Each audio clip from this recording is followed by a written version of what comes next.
Bismillahirrahmanirrahim. Assalamualaikum warahmatullahi wabarakatuh. Alhamdulillah, wassalatu wassalamu ala rasulillah wa ala alihi wa sahbihi wa mawalah. Qul jaa al-haqqu wa zahaqa al-batil innal batila kana zahuqa. La yatakallamuna illa man adina lahu rahman wa qala shawaba.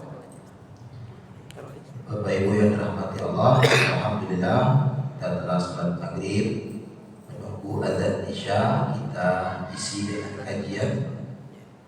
Kita kajiannya campur antara sirah Nabi dan tafsir Al-Quran. Karena perjalanan hidup Nabi itu yang mengiringinya adalah turunnya Al-Quran. Al-Quran itu turun 30 juz dari Lauhil Mahfuz ke langit dunia, lalu dari langit dunia turun ke dunia. Itu menunggu respon dari kejadian-kejadian selama 23 tahun. Maka banyak kejadian-kejadian yang dialami oleh Rasulullah kemudian turun ayatnya. Kadang-kadang kejadiannya dulu baru ayatnya. Kadang-kadang ayatnya dulu baru kejadiannya.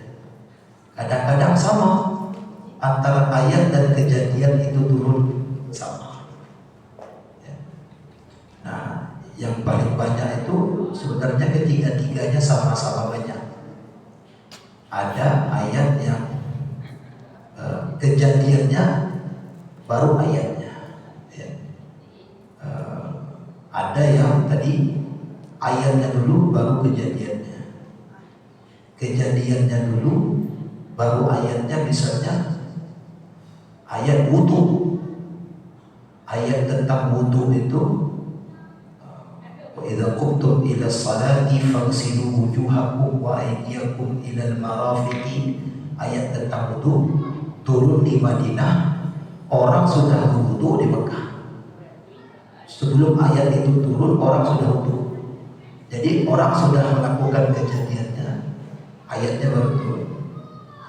Ada juga yang ayatnya sudah turun, kejadiannya belum ada. Seperti perintah sholat Idul Fitri, perintah sholat Idul Adha. Fasalli li rabbika wanhar. Itu ayatnya turun di Mekah. Idul Adha baru berlaku di Madinah.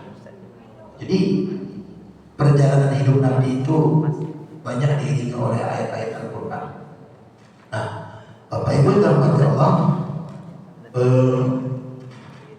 di akhir pertemuan dulu kita sudah bicara tentang tahun pertama Hijriah. Jadi ketika Nabi pindah dari Mekah ke Madinah, sampai di Madinah itu tahun pertama apa yang dia lakukan? Ya Pak ya, kemarin sudah kita bicara. Tahun pertama itu di Madinah tuh, ya saya ini YouTube ini ya, nasional kalau bahasa Minang nanti orang ngerti. Apa caranya ini? Masjid Al-Hikmah. Masjid Al-Hikmah. Share, like, and subscribe. Ya. Tahun pertama dia di Madinah itu apa yang dia lakukan? Ada 7 kemarin itu. Mendirikan masjid. Yang kedua mendirikan rumah. Rumah siapa? Rumah dia. Mendirikan masjid, mendirikan rumah, mendirikan pasar. Yang keempat, sensus penduduk, di sensus penduduk. Yang kelima yang dia lakukan setelah sensus penduduk, mensyariatkan azan. Yang keenam, menjalin kerukunan antar umat Islam. Baru yang ketujuh, menjalin toleransi antar umat di luar Islam. Jadi 7 itu yang dia lakukan. Kemarin sudah kita bicara tentang mendirikan masjid. Ini ada YouTube-nya, kita ulang dikit Pak ya, biar ditonton oleh orang itu. Jadi masjid yang pertama kali didirikan oleh Nabi di Madinah itu berlokasi bertempat tinggal atau berlokasi tempat tanah dua orang anak yatim namanya Sahel dan Suhail, dibeli oleh Nabi 3 kali lipat dari harga normal. Didirikanlah masjid sekarang yang kita sebut dengan Masjid Nabawi itu dengan luas berapa? Berapa Pak? Hitungannya dulu 60 kali 70 hasta. Jadi hitungannya ada meter. 1 hasta ini 60 lebarnya, 70 panjangnya. Itulah awal Masjid Nabawi.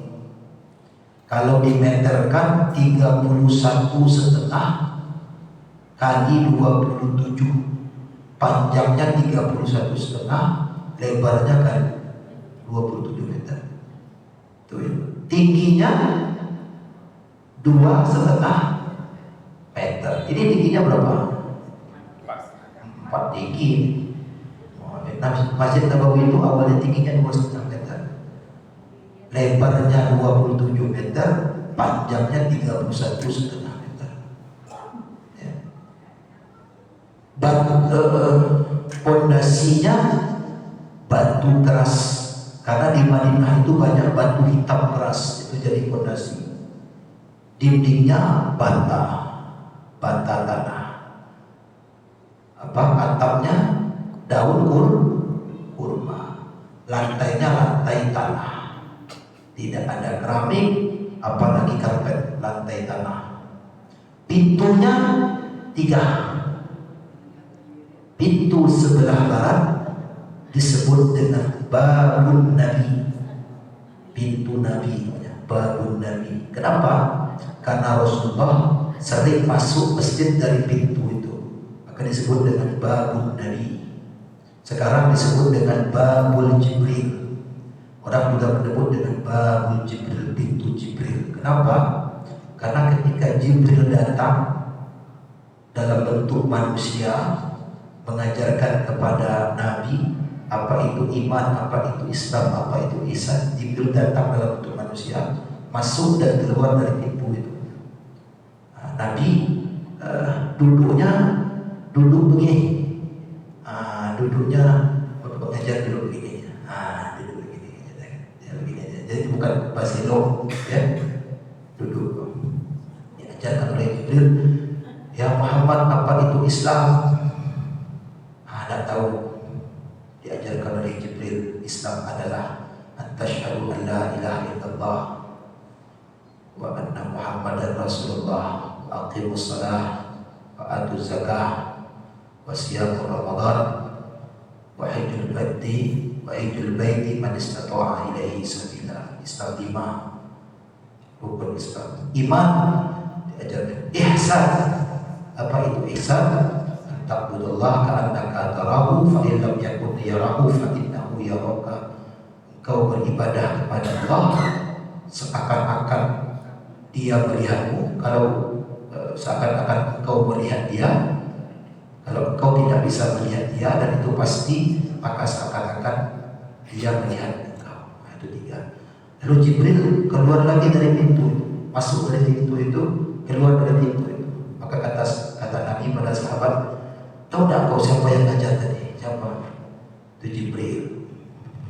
Maka dikenal oleh sahabat jadi Babul Jibril, pintu Jibril.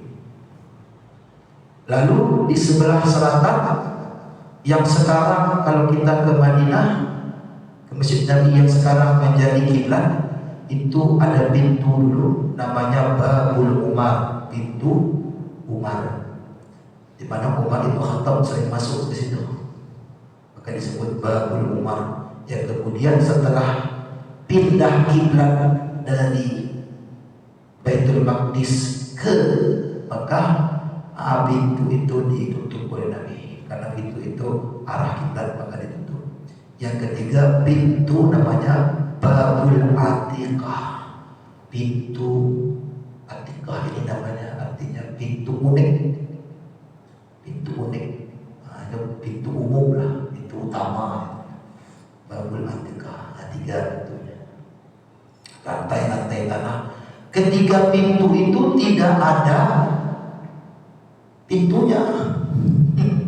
Jadi masuk pintu itu adalah tempat masuk. Bab itu tempat masuk, tapi tidak ada pintunya, maka orang bisa keluar masuk. Kenapa tidak ada pintunya? Karena salah satu fungsi masjid pada saat Nabi membangunnya adalah untuk tempat tinggal dari orang-orang Ahlus Suffah. Ahlus Suffah itu orang-orang terlantar, miskin, fakir, tidak ada rumah, maka tinggalnya di emperan masjid. Masuk, keluar, dan dikunci. Nah, kalau sekarang zaman sudah berkembang, kalau pintu masjid tidak dikunci, kotak dan keluar, gak dikunci, ya. Nah dulu tidak ada. Jadi orang sekarang itu pencuri itu tidak ada takut-takutnya. Kotak infak aja dicuri, itu kan luar biasa. Udah 2 dosa, sudah mencuri kotak infak, ya. Itu kan luar biasa. Nah dulu pintu Nabi, pintu masjid itu dah 3 pintu itu tidak ada pintunya, maka orang keluar masuk. Maka banyak juga dalam sejarah Islam dikatakan anjing keluar masuk masjid. Lantainya lantai tanah, anjing juga banyak keluar masuk karena tak ada pintunya. Maka para sahabat saat itu sholatnya pakai sendal. Sholatnya. Maka dibawa alas kepala sedikit di atas, maka sholat pakai sendal. Nah, bahkan saya sudah pernah cerita di sini, ada seorang Arab Badui yang kencing di dalam masjid. Ya, kencing dalam masjid. Ya. Nah, itu keadaan masjid seperti itu dulu. Ketika baru dibangun oleh Nabi hijrah tahun 622 Masehi. Nabi itu hijrah dari Mekah ke Madinah tahun 622 Masehi. Berarti berapa tahun yang lalu itu? 1000. Nah, itu merasa dari 1000 sekian. Itu keadaan itu.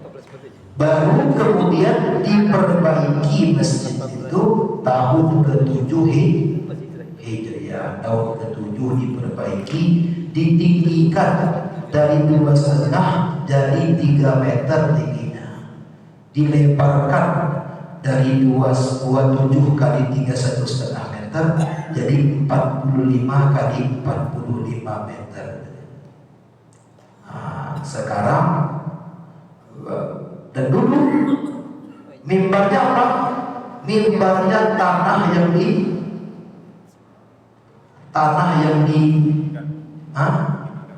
ditumpuk. Maka Nabi itu tangga di atas tanah itu nampak. Maka pernah Nabi tergelincir,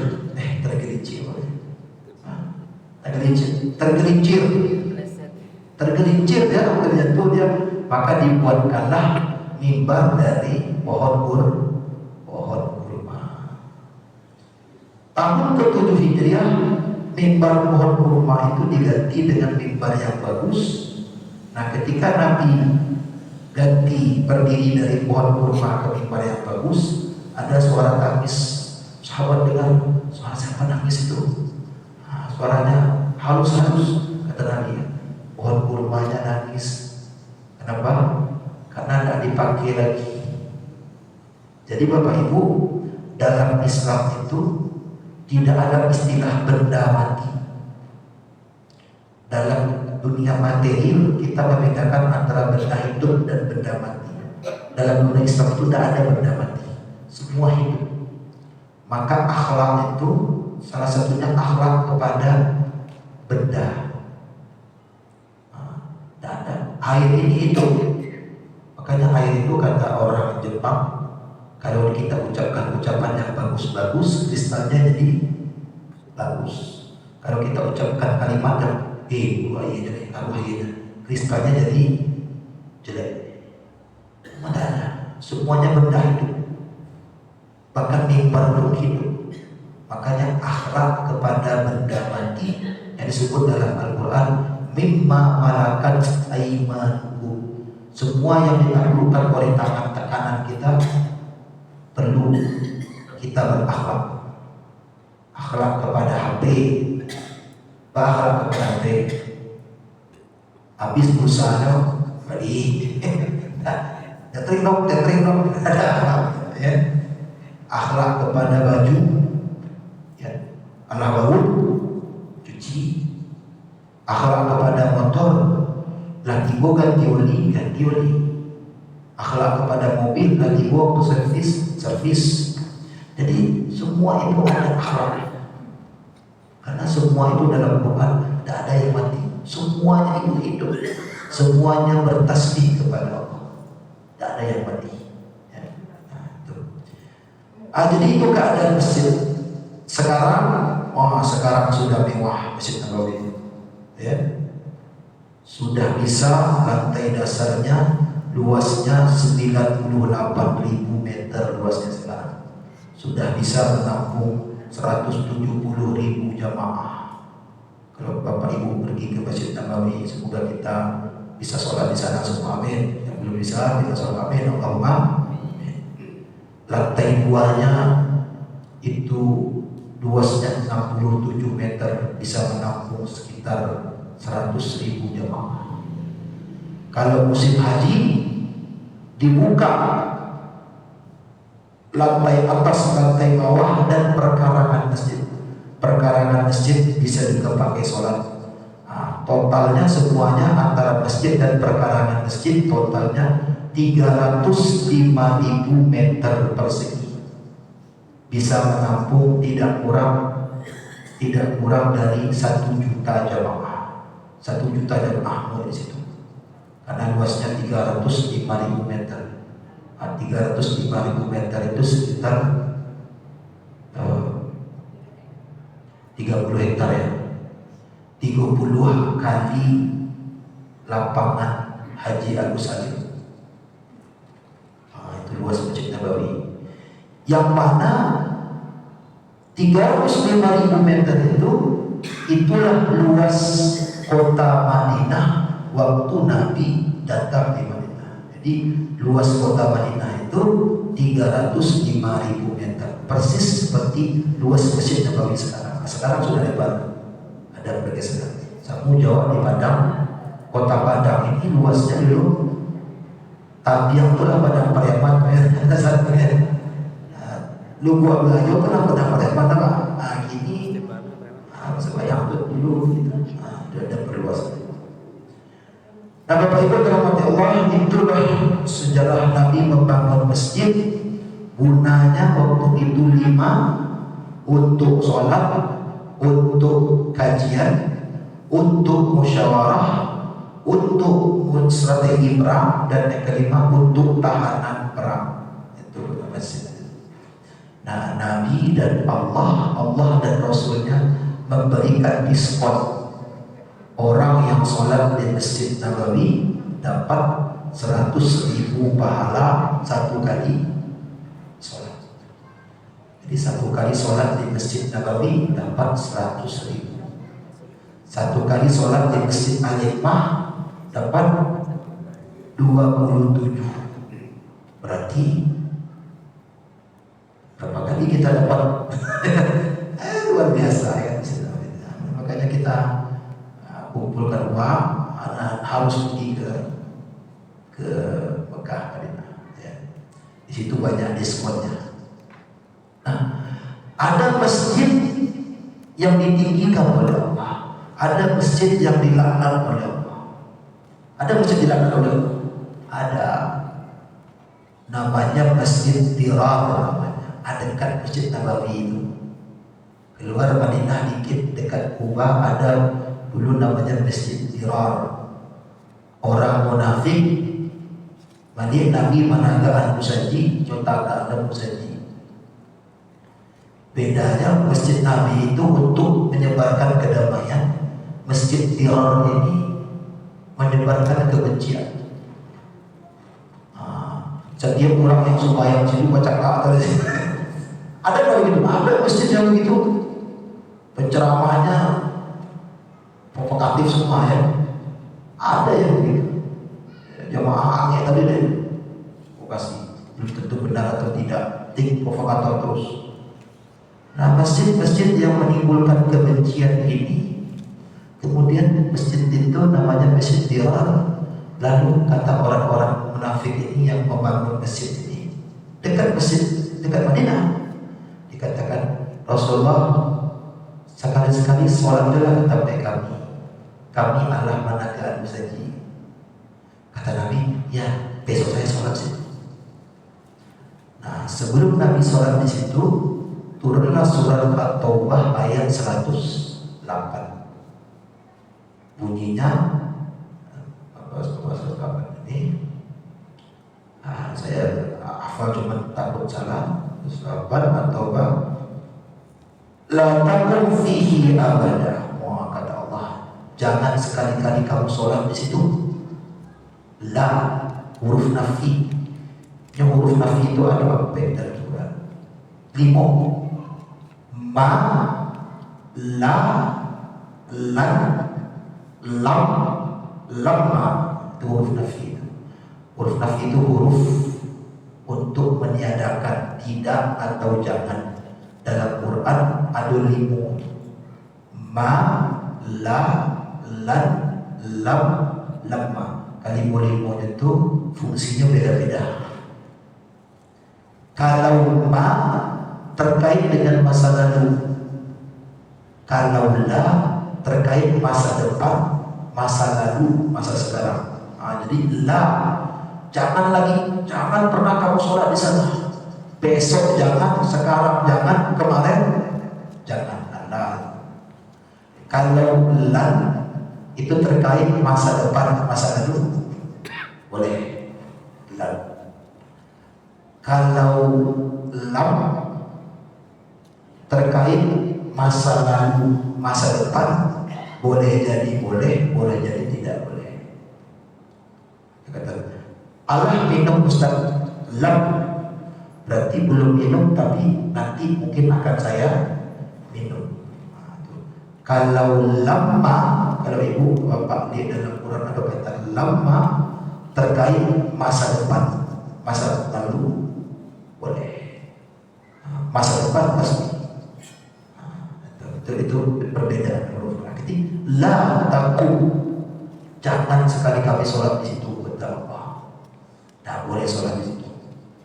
Nah, karena masa depan tidak boleh, sekarang tidak boleh. Apa yang dilakukan Nabi ketika ayat itu turun? Nabi menyuruh sahabat, biarlah bakar masjid itu. Maka dibakarlah oleh sahabat masjid itu sampai hancur masjid itu. Jadi puing-puing terbakarlah masjid itu, hancur. Tidak cukup di situ, kata Nabi, iklankan ke orang Madinah yang kamu buang sarung atau buang kata saja itu, bekas masjid itu terbakar jadi pembuangan sampah. Jadi lihat ya, apa di sini tuh tempat apa TP tempat pembuangan sampah, TPA ya, TPA itu masjid dirar. Jadi Bapak Ibu, masjid itu kalau tidak memiliki fungsi atau dia berseberangan dengan fungsinya seharusnya, dihancurkan oleh Nabi. Masjid saja kalau membuat kebencian dihancurkan oleh Nabi, apalagi rumah kita, apalagi toko kita. Masjid aja kalau dia menjadi sumber kebencian dihancurkan oleh Nabi. Masjid, apalagi cuma sekolah pesantren, dihancurkan. Nah, itu ada masjid yang diagungkan oleh Allah, Masjid Nabawi, Masjidil Haram, Masjid Baitul Maqdis. Ada masjid yang dihinakan oleh Allah. Itu dia. Dan masjid ini tidak main-main Bapak Ibu. Bahkan dalam Quran dikatakan orang yang paling zalim adalah orang yang melarang orang lain ke masjid. Wa man azlamu mimman mana'a masajid Allah. Yang paling zalim itu orang-orang yang melarang orang lain sholat di masjid Allah. Jadi kalau ada orang melarang orang sholat di masjid, yang mana masjid itu baik, maka itulah orang yang paling zalim. Melarang itu bukan hanya secara verbal, ada melarang halus. Misalnya sekarang ini dibuatkan acara-acara TV pas orang ke masjid, sehingga orang tidak jadi ke sholat isya di musaji. Sinetron sedang lama tertinggal bego di sinetron acara-acara TV, pas waktu-waktu ke masjid itu dibuat yang baik-baik.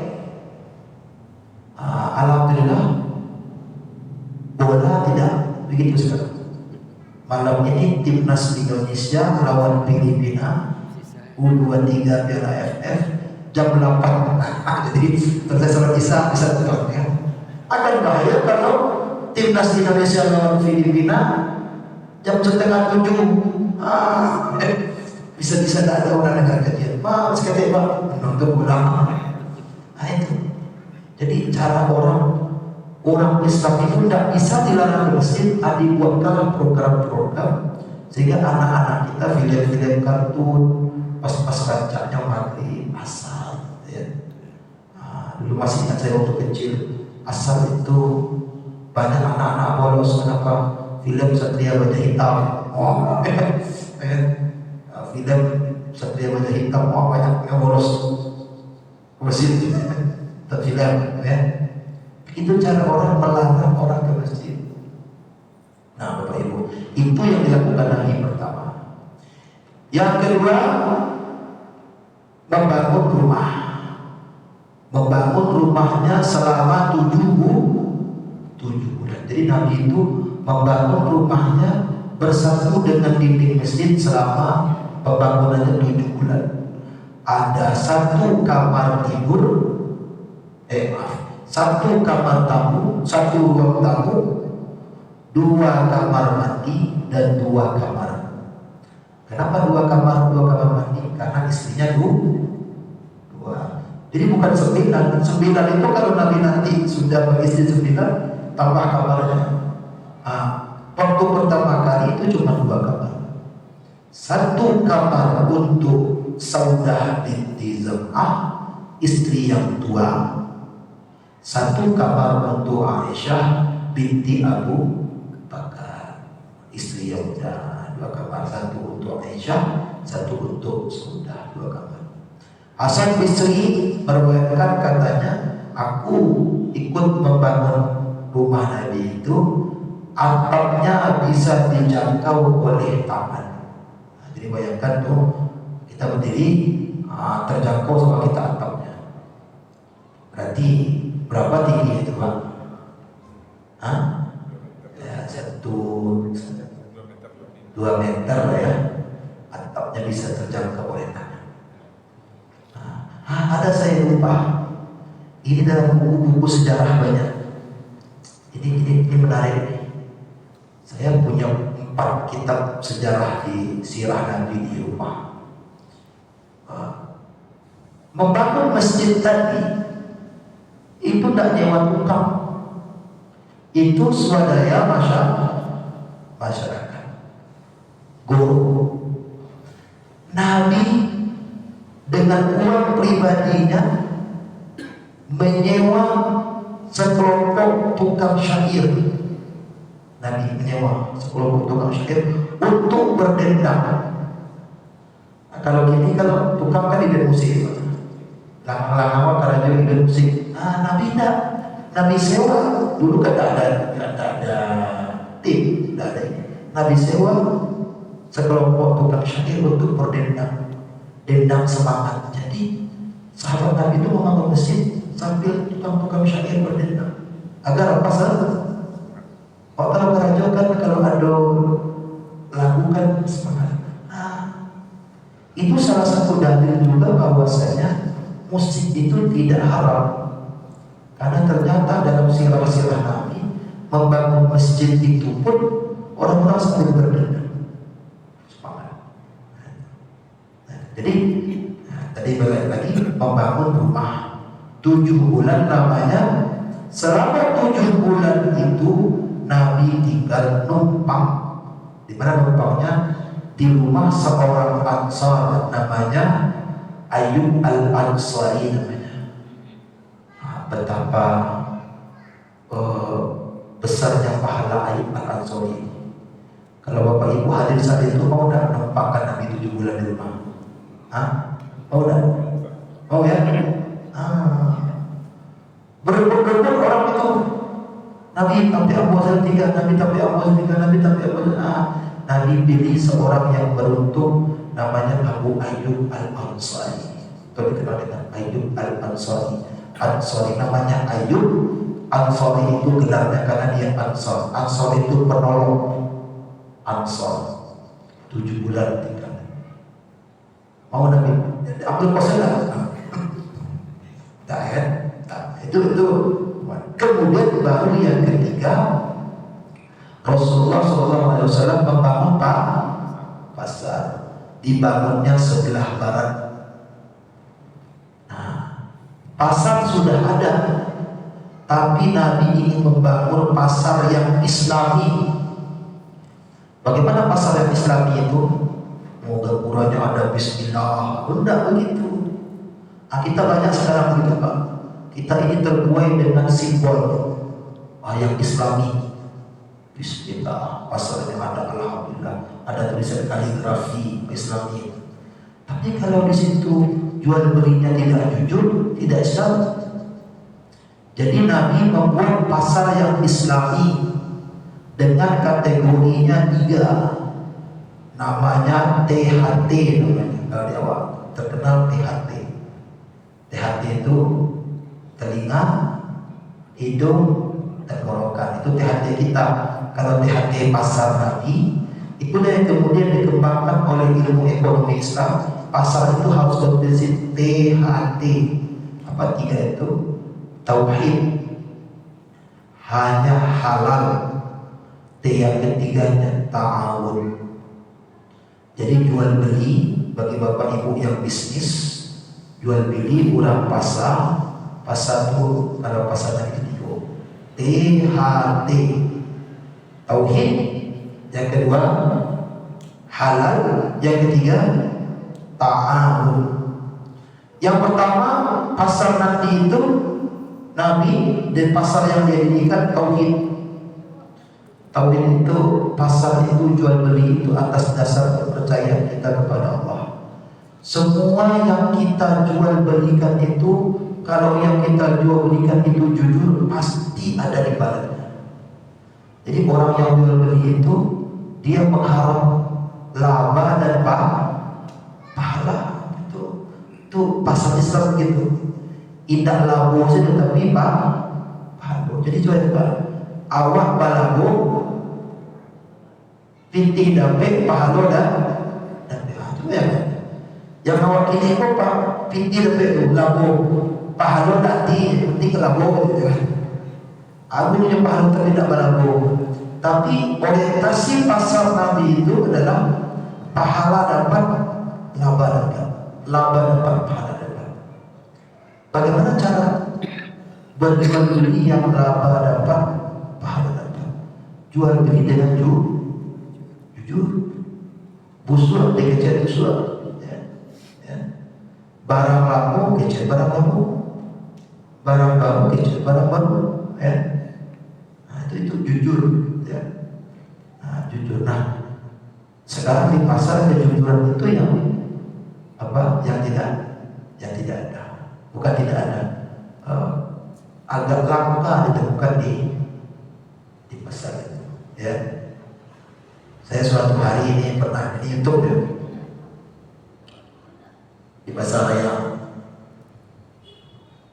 Balilado, di harga tawar sedikit lagi dia katakan, cari ada apa? Tidak ada sampul ekor, cari ada ada lebih murah dari itu.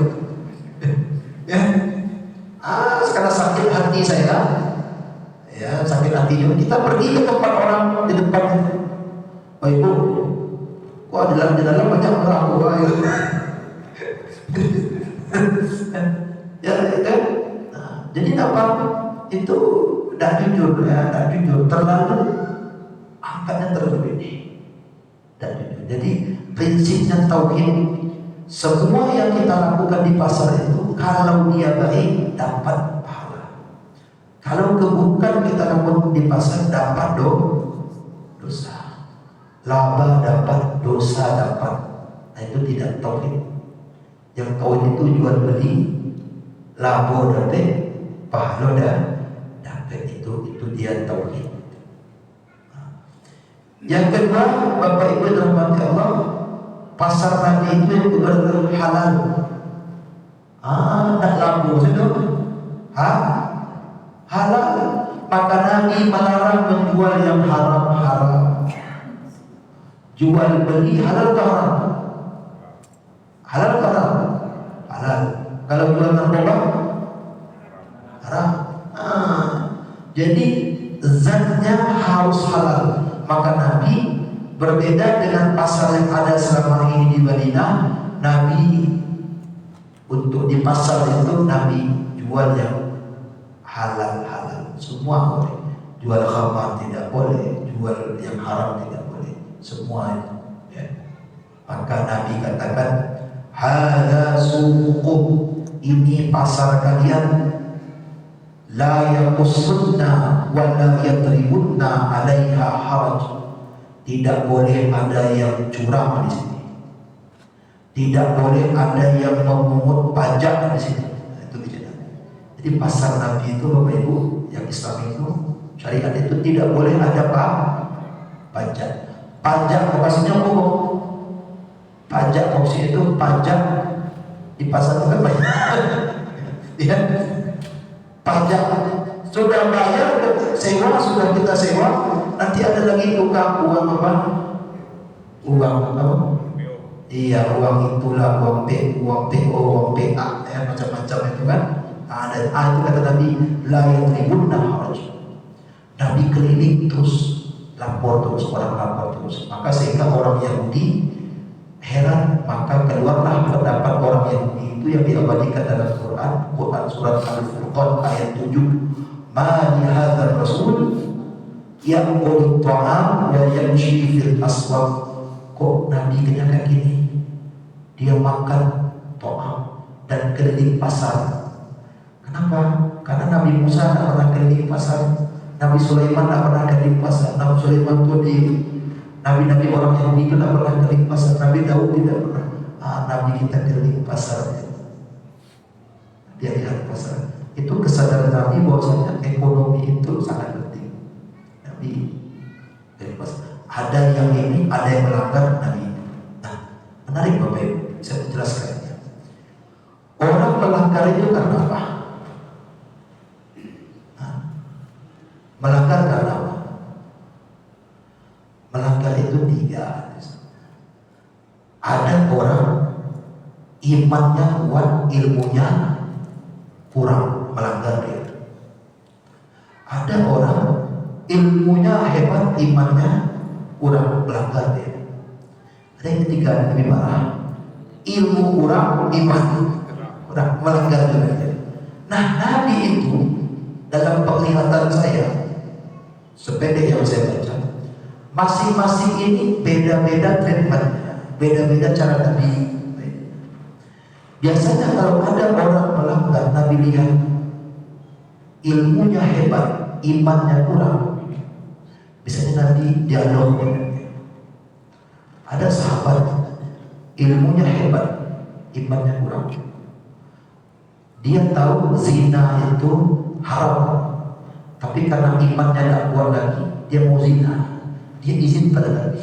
Ilmunya dia tahu zina itu haram, tapi imannya tidak kuat, ingin zina. Karena sebelum masuk Islam sudah biasa zina. Dia tanya, Rasulullah, izin sekali ini saja. Dan boleh tak saya zina satu kali ya? Bagaimana cara Nabi melarangnya? Ilmunya kuat, ilmunya hebat, dia tahu zina itu haram, tapi imannya Nabi sentuh ilmunya. Ya tidak apa-apa, tapi coba kamu pikirkan, kalau anak perempuan itu dizinai orang bagaimana? ibumu dicintai orang bagaimana? Oh iya juga ya. Akhirnya orang yang ilmunya kuat imannya ini akhirnya tidak jadi zina. Karena diajak oleh Nabi berpikir. Nah, itu cara Nabi menasihati orang yang imannya tidak ada, ilmunya tinggi, imannya kurang.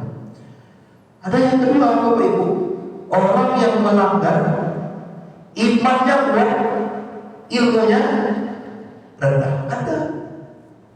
Ada sahabat Nabi itu pakai cincin emas, laki-laki. Dia tidak tahu cincin emas itu haram karena ilmunya kurang, dia melanggar. Tapi imannya tinggi. Itu Nabi tidak dianggap cara Nabi apa? Nabi lihat dia, Nabi sini, Nabi ambil cincin emasnya, Nabi buang. Tak lagi ada seperti itu. Kalau yang ilmu tinggi tadi apa diajak diskusi. Kalau yang ini ilmunya rendah, imannya tinggi. Sini, mana jadi cincin emas? Diambil, dibuang. Kalau bapak jadi orang itu yang apa yang bapak lakukan? Ambil tadi dia. Kamu dibuang dari itu, ya. Alam bayi nanti, mama buang tadi. Tidak, dia tahu cincin itu dibuang ke depannya. Apa kata sahabat? Ambil lagi. Apa tadi? Aku tak sudi menyentuh sesuatu yang sudah dibuang oleh Nabi. Kalau Nabi benci, aku tak mau ambilnya. Imannya tinggi, tapi dia tak tahu cincin itu haram bagi laki-laki untuk dipakai, sehingga dia pakai. Dia melanggar bukan karena imannya tidak ada, imannya tinggi tapi ilmunya kurang. Dia tak tahu cincin itu tidak boleh, maka dibuang oleh Nabi. Ambil lagi, tidak sudi saya mengambil barang yang sudah dibuang oleh Nabi. Kalau Nabi tidak suka dengan barang itu, saya pun tidak suka. Coba yang iman ini tidak ada lagi Nabi yang tahu. Hari tiga yang parah. Ada orang yang melanggar. Ini banyak di pasar. Melanggar timbangan. Di pasar itu kan ada yang tahu dia timbangan itu rusak, tapi karena imannya. Ini kan. Ada kan di pasar itu ada yang tahu tapi iman kurang. Ada yang iman tinggi tapi tidak tahu. Tidak tahu dia, ya, hitung-hitungannya salah. Ada yang ketiga ini. Orang yang melanggar karena ilmunya kurang, imannya kurang. Ini. Itu diapakan oleh Nabi? Diapakan oleh Nabi? Ada contohnya. Ketika perang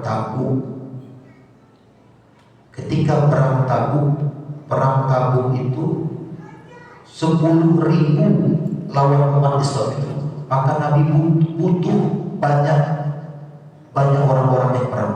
Tapi saat itu bertepatan dengan panen raya di Madinah, panen raya kurma. Jadi orang pilihan ikut perang atau panen. Kalau perang tak jadi panen. Ada 3 orang sahabat yang tak mau perang karena panen. Diajak oleh Nabi 1 kali, 2 kali Nabi mengajak, dia pilih panen. Nabi sorry dulu panen.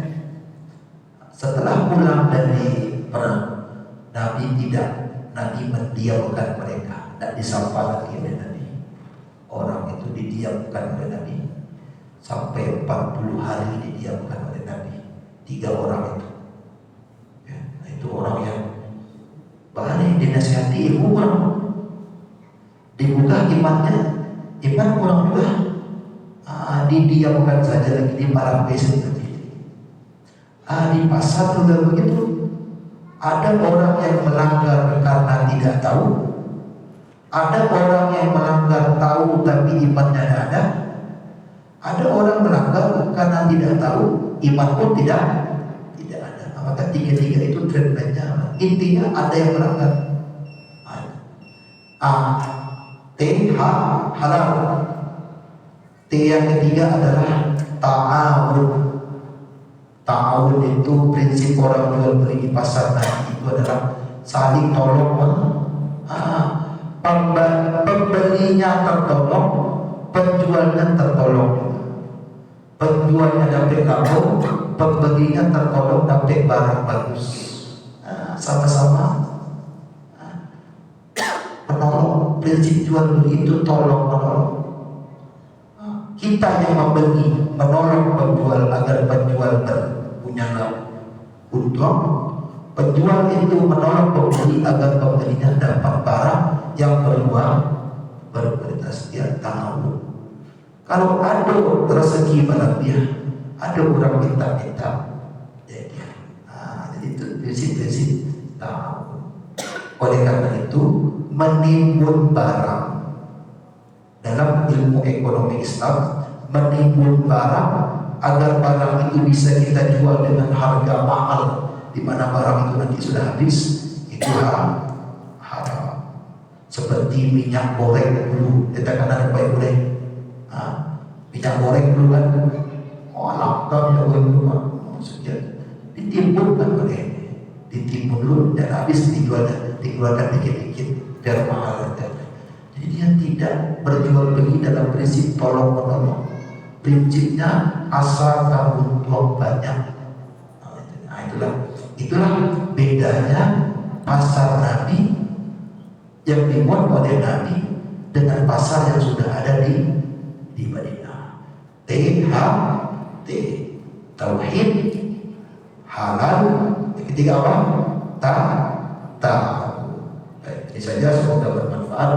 Assalamualaikum warahmatullahi wabarakatuh.